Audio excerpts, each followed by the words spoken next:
Like many people, I've been fascinated by OpenAI's ChatGPT. If you're not familiar, ChatGPT is a state-of-the-art artificial intelligence model.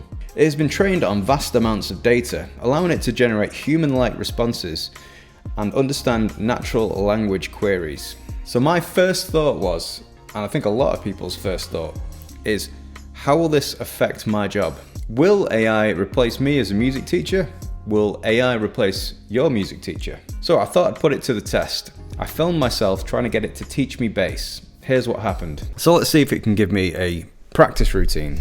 Warm-up exercises. Start with some warm-up exercises to get your finger moving and your blood flowing. Play some simple scales, arpeggios, and chromatic exercises. I never really include warm-up exercises in my practice routine. I just start slowly, and that's my warm-up. So that's fine though, I guess. Technique exercises. Next, work on your technique by practicing different finger style techniques such as alternate picking, finger picking, and slapping, focusing on accuracy and speed. This is not something I'd isolate, this is something I'd just include across the whole practice routine. Rhythm exercises. Develop your sense of timing and groove by practicing different rhythms and time signatures. Very vague. You can practice along with a metronome or a drum machine to improve your timing or rhythm. Again, I feel like this should be part of the whole practice routine. Working on technique and rhythm timing, it should be an ongoing thing throughout the whole routine.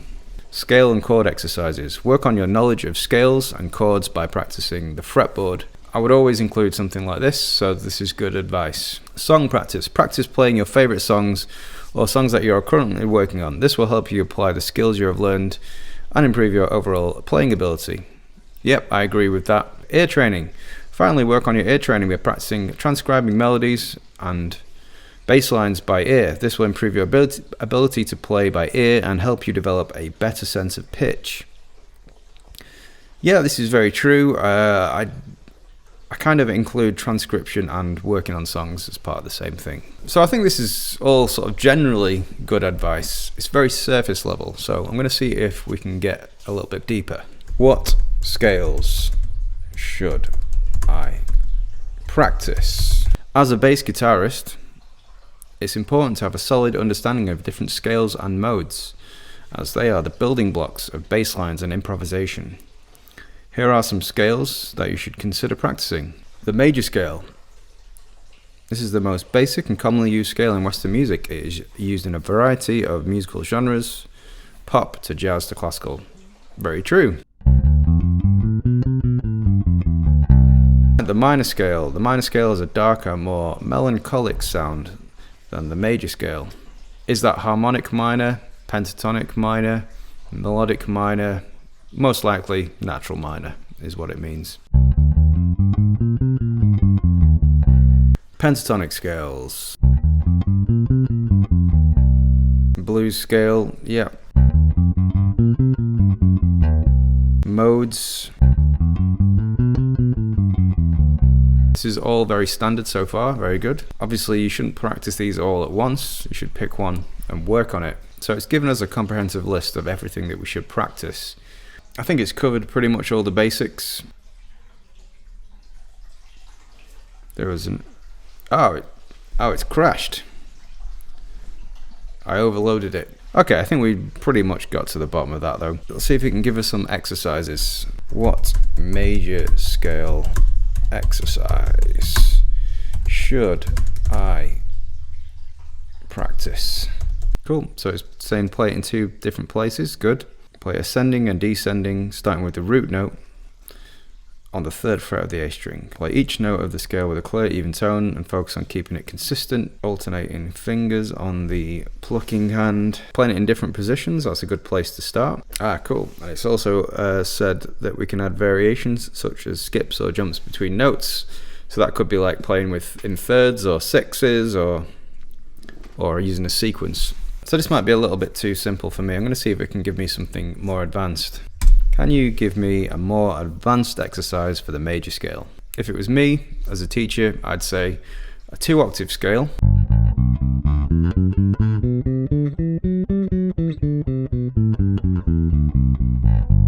Or again, sequences using thirds. maybe playing it on one string. Let's see what it comes up with. Okay, it's giving us exactly the same information as before. Okay, use 4-finger technique to play the scale. Yeah, I think this is still fairly basic. I think it's run out of ideas here. Once you've mastered playing the scale ascending and descending in a linear, practice the matter using a zigzag pattern. Oh, what's this? This I'd got to try. Finally, practice the scale in thirds. I predicted that one. That's good. So the exercise using a zigzag pattern, I'm going to have to investigate that one. Not really sure what it means, but I'll give it a go. Now let's think about what songs to practice and see if it can give me any good examples. So what are some good study pieces for bass guitar? I'm predicting it'll come up with Sir Duke, Hit Me With Your Rhythm Stick, maybe a Jaco Pastorius piece. Oh, The Chicken by Jaco Pastorius.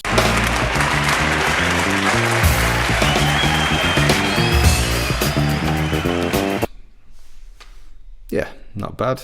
I was thinking more like Teen Town, something like that. Portrait of Tracy, more Jaco.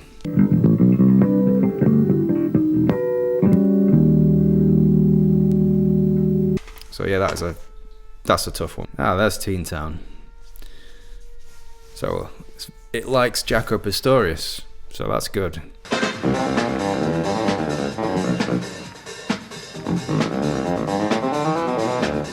Come Together by the Beatles, okay.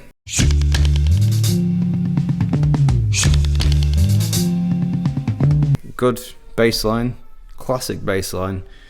Not really on the same level as Teen Town, but good recommendation. And then Dean Town by Wolfpack, yeah, another good one. What's Going On by Marvin Gaye, excellent. Bit of James Jamerson. Oh, what's going on? What's going on? Hey, what's going on? Spain by Chick Corea. Okay, now we're talking.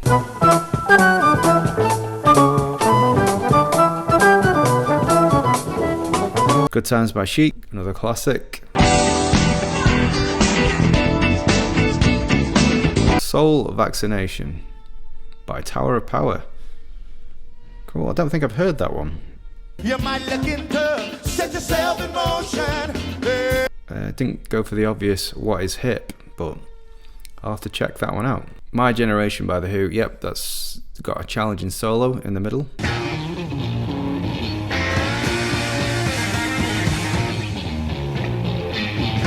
So there's some good stuff here. Out of all those, I've never tried Soul Vaccination, topical, and I've never tried Spain by Chick Corea, so they're the two I'd choose. So after translating the zigzag exercise, this is what I think it meant.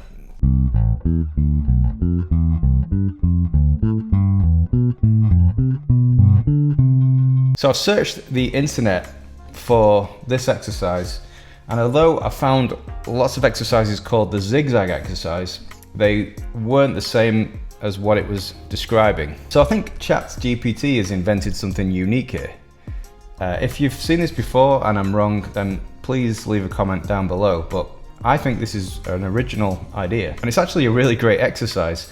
I'm going to make another video on this when I fully get my head around it. The other great suggestion was Spain by Chick Corea. I've never tried this one before. It's originally played by Stanley Clarke. It was a lot of fun to play and a real challenge. It sounds like this.